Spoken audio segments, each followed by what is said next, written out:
ஸ்னேகாவின் சூழ்ச்சியால் மூடப்படும் மருத்துவமனை. ஸோ நாளைக்கான ப்ரொமோவில் வந்து பார்த்திங்கன்னா நம்ம ஸ்னேகா வந்து போட்ட திட்டம் படி வந்து ஹாஸ்பிட்டல் வந்து இழுத்து மூடிடுறாங்க. காரணம் வந்து டாக்டர்ஸ் இல்லாத போது வந்து இது மாதிரி வெளியில் இருக்கவங்க வைத்திய பாட்டியை வச்சு வந்து பிரசவம் பார்த்தது வந்து இது வந்து சட்டப்படி குற்றம்னு சொல்லிட்டு சிவாவையும் வந்து அரெஸ்ட் பண்ணிடுறாங்க. ஹாஸ்பிட்டலையும் வந்து சீல் வச்சிடுறாங்க. சிந்துக்கு வந்து இந்த பக்கம் வந்து என்ன பண்ணுறதுன்னு தெரியல.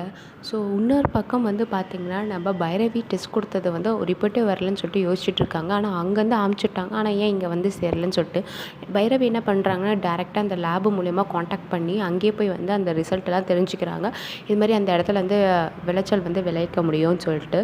ஸோ இந்த விஷயத்த வந்து பார்த்திங்கன்னா நம்ம மகா கிட்ட எதிர்க்கிற எல்லாருக்கிட்டுமே வந்து சொல்கிறாங்க, அந்த இடத்த வந்து விற்காதீங்கன்னு சொல்லிட்டு கரெக்டாக லாஸ்ட் நேரத்தில் வந்து ஸ்டாப் பண்ணி வந்து அந்த இடத்துல எல்லாமே விளைச்சல் பண்ண முடியுமான்னு சொல்லிட்டு நிறுத்திடுறாங்க.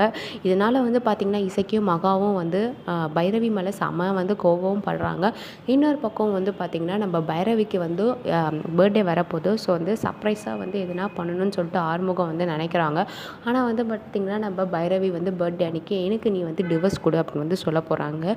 ஸோ வெயிட் பண்ணி இருந்து பார்க்கலாம் என்ன ஆகுதுன்னு. இது போல் நிறைய அப்படியே தெரிஞ்சுக்கணுன்னா மறக்காமல் நம்ம சேனலை சப்ஸ்கிரைப் பண்ணிக்கோங்க. நன்றி.